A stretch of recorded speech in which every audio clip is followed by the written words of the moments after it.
Well, good morning from Anderson Forge. I'm going to turn this light off here. Sorry about the interruption. No, I think we're better off with it on. I don't know. Kind of just see what happens here. Anyway, this is a follow-up segment on the build of this knife. Where we last left off, I just had, as you remember, our finial was set into the knife so, but I still had this finial cover to make. And what I did was I tapped a 256 hole right in the center, and I have created a piece of mammoth ivory cover that's going to sit right on the top of that. And with the 256 screw that I have heat colored, that's sort of almost, approaching the color of the ringed gidgee. So we're going to put that together right now. And before I forget, this is Veterans Day 2016, and I want to offer a very, very heartfelt thank you from Anderson Forge, from Carl Anderson, to all the veterans. I hope this is a pleasant day for you, and I am humbled to tears by your service. Thank you, all of you.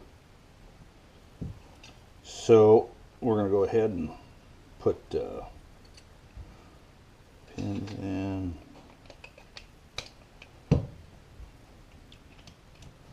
Our finial. I'll tell you, there's something else I do. I'm going to go ahead and say this right here. It's not always a perfect world, so what I do is I find the best fit of the 4 pins, and I'll index the wrench and the finial, and when this finial is in the handle, you can see this notch.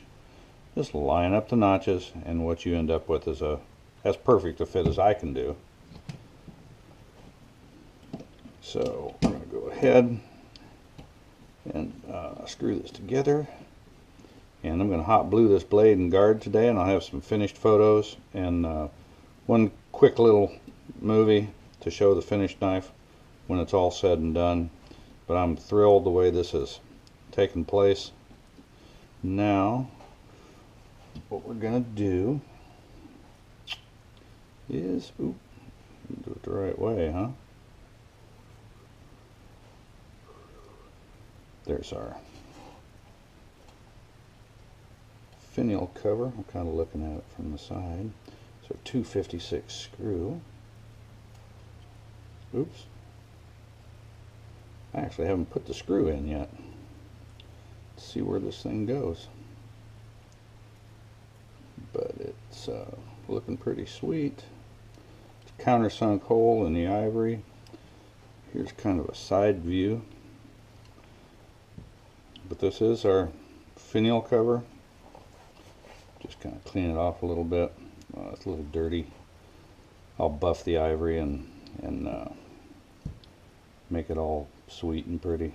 But this is the completed knife. All we lack now is hot bluing, and it'll be a good day. Happy Veterans Day, everybody.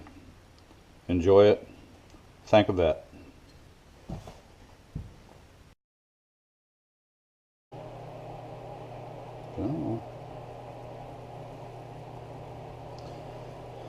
Okay, well, of course, right when I go to do this, my heater's kicked in over on the other side. But anyway, you should probably be able to hear me. I just hot blued this blade, and I wanted everybody to see it. This is what a Damascus blade looks hot blued. It's just the bluing process is working on the iron.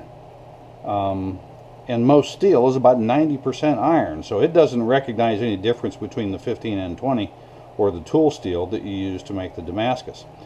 And I have sold knives, and you have absolutely no problem recognizing the layering of the Damascus or the beautiful chatoyance that this particular piece of twist here has. This just really rocks. I wish a lot of people could see this, but anyway. Now what I'm going to do, I almost kind of hate to, this is so cool looking, but I'm going to, of course, during the etching process, the 1095 that I used on this is eaten away, which leaves the 15N20 standing up tall. And now I'm going to take a 3000 grit and a hard back, and I'm going to sand the bluing off of the tall 15N20. And that'll leave the 1095 in the background just black, black, black, and it'll be a high contrast. And as well, the half of this steel will then be hot blued and protected from corrosion and so on and so forth. So anyway, I wanted everybody to see this, and I do invite everybody, if you want to see how I did this, go to my YouTube channel and do just a little bit of searching, and you'll see a video, a pretty inclusive, extensive video on how I do my hot bluing. It's the same every time, so there's no reason to record it again. Anyway, I will sand this bluing off of there, and I'll be back in about 15 minutes.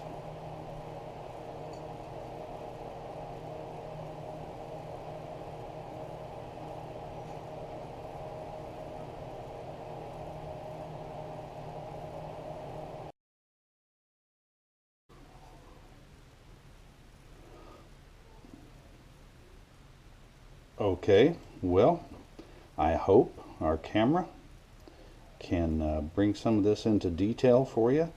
You should see now, not confusing just light reflection off of it when it was all black, but now you can actually see high contrast.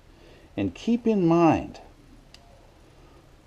that, as I pointed out in an earlier video, from here to here, all these fine layers right here, there's 300 layers of steel here in this twist. So by my naked eye, I can see contrast between the 15N20, which is shiny, and the background, but it's so fine you almost can't see it.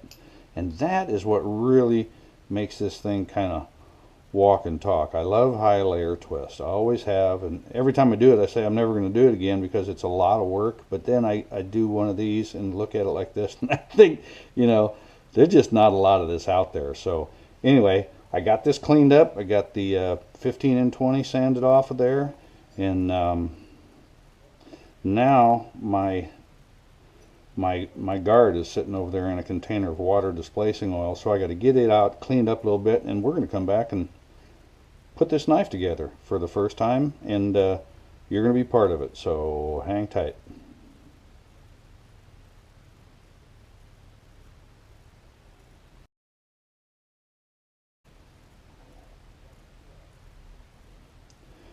Okay, I have an appointment I need to run off and do. I'm not gonna, it's oily, okay? It's not gonna be everything it will be when I get the oil cleaned off and then get some rust inhibiting grease on here, and it's all pretty, but you get the idea. It's black, and you guys are gonna be I have not put this together yet, so you're gonna be part of the maiden voyage of this knife.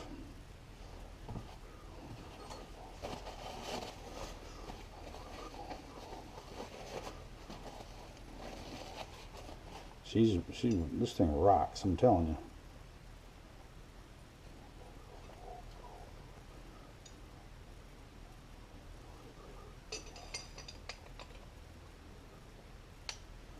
Now, okay, and of course now I don't know where my finial is. Seriously? Really? Oh, gee, it's right here in front of me. I didn't know what I was looking for.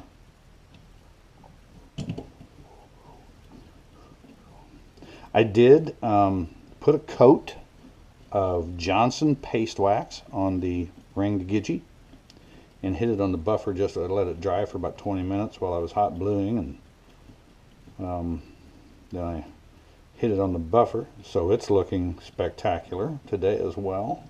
There's that. And now I'm going to put the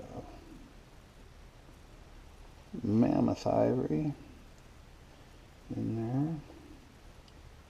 And how you remove this thing is literally you just put the screw in it and just kind of put a little sideways pressure on it and pull it right out. I actually have to.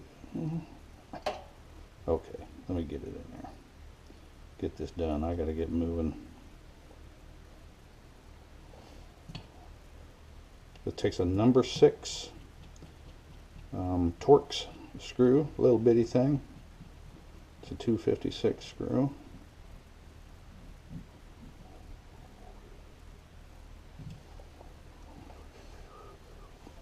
Wow. Looking pretty sweet, folks.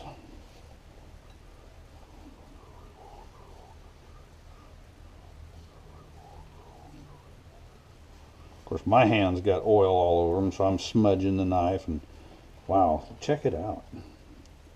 Check it out. Beauty, eh? I used to have an old buddy of mine I worked with in Atlanta. He would say, get done with the job, and he'd say, beauty, eh? This really is a beautiful knife. Ooh, I need to come this way. These, I don't know if anybody knows this, but the GoPro videos do not have a monitor on them. Well, some of them do, and I'm actually going to get one that's an accessory. But so I'm looking off to the side at my phone, which I'm using as a remote. It's got a GoPro app. See, there's some of that smudges, and it's just oil. Don't let any of this fool you. This thing's a beauty. Okay, we're going to get moving on, and I'll take some still photos and get them added to a video, and this thing will be up on YouTube tonight. Thanks, guys. You got to watch the assembly of a fighter 324 layer tight single twist hot blued ringed Gidgee takedown from Anderson Forge. And I got to know my video equipment a little better and my editing program, so win-win. Okay, this will be up for sale on my website here shortly. Thanks.